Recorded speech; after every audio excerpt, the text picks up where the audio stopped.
Criminal crimes happen a lot in video games, but some video game companies have taken the bold step of flouting the law themselves. Here are the most outrageous things video game companies have done so far. Plenty of EA's advertising schemes have been, let's say, dubious. Outright breaking the law is another matter. But they must have been inspired by the Godfather 2 because their press kit for the game included flavorful mafioso swag, a cigar, a coil of piano wire, some dice, and brass knuckles. Which is pretty cool, except that brass knuckles are a weapon and are restricted in a lot of states. Like California, where EA Redwood Shores was headquartered, and New York and Pennsylvania, where some of the weapon recipients were. I don't know this offhand, of course. I Googled it, like I do before committing any crime. To repair the situation, EA asked that the brass knuckles be mailed back to them, which might also be illegal under California state law. I can't say whether or not any recipients actually did this, because I'm not a fucking narc.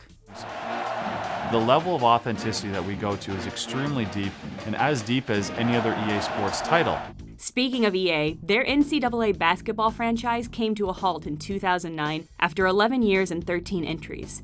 Not because it wasn't popular, but because the NCAA, the collegiate licensing company, and EA Sports were all facing a hefty lawsuit from a group of college athletes. Before the lawsuit, the franchise had a long history of using college players' likenesses and statistics, often without the players' consent or even knowledge. As was the case with lead plaintiff Ed O'Bannon, who didn't realize he was in the game. It's in the game. Until he saw himself. Although college sports is a billion-dollar industry, college athletes aren't allowed to be compensated for their labor in order to preserve their, quote, amateur status. O'Bannon argued that since he had graduated, he should be compensated for the franchise's ongoing use of his image.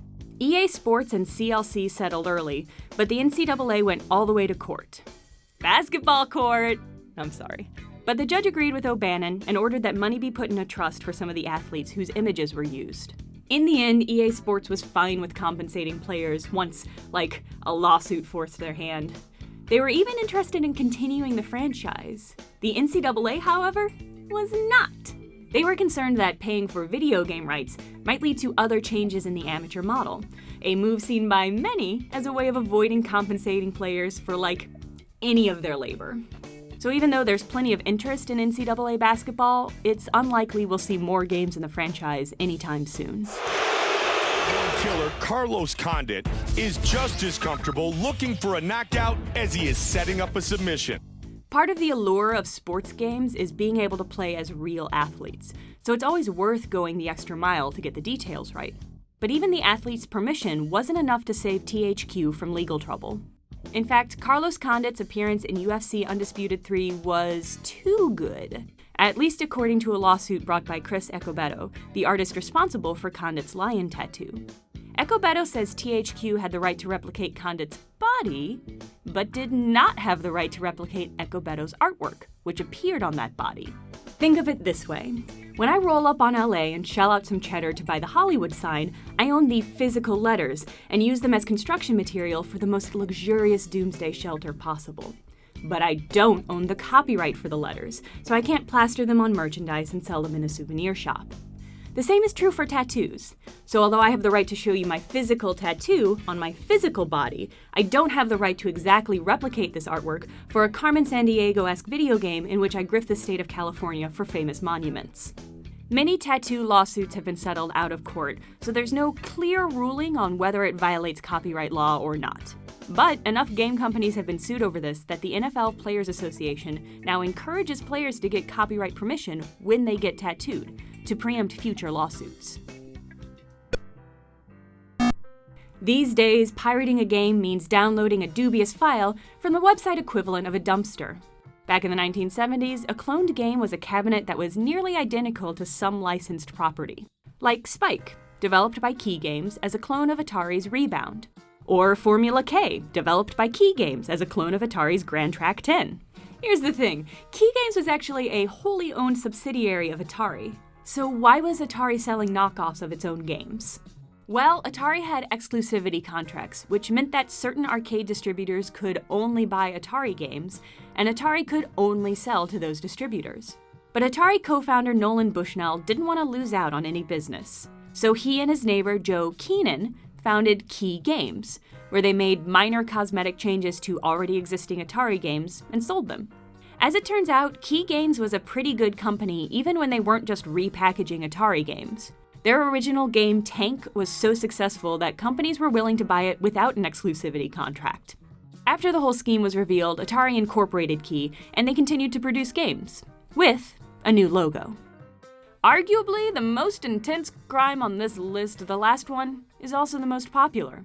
But you actually are a war criminal now. Violating the Geneva Conventions, the international humanitarian law that governs the rules of war. Prison Architect has done it, so has Left 4 Dead, Doom, and Halo Combat Evolved, and most recently, Stardew Valley. At the heart of this crime spree is a familiar symbol, the Red Cross. This symbol is protected under the original Geneva Convention of 1864. The also protected Red Crescent and Red Crystal were added later.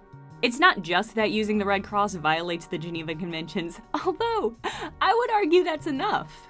As it turns out, it's illegal in Britain because they incorporated all of the Geneva Conventions in 1957. It's also law in America under U.S. Code Title 18, Part 1, Chapter 33, Section 706.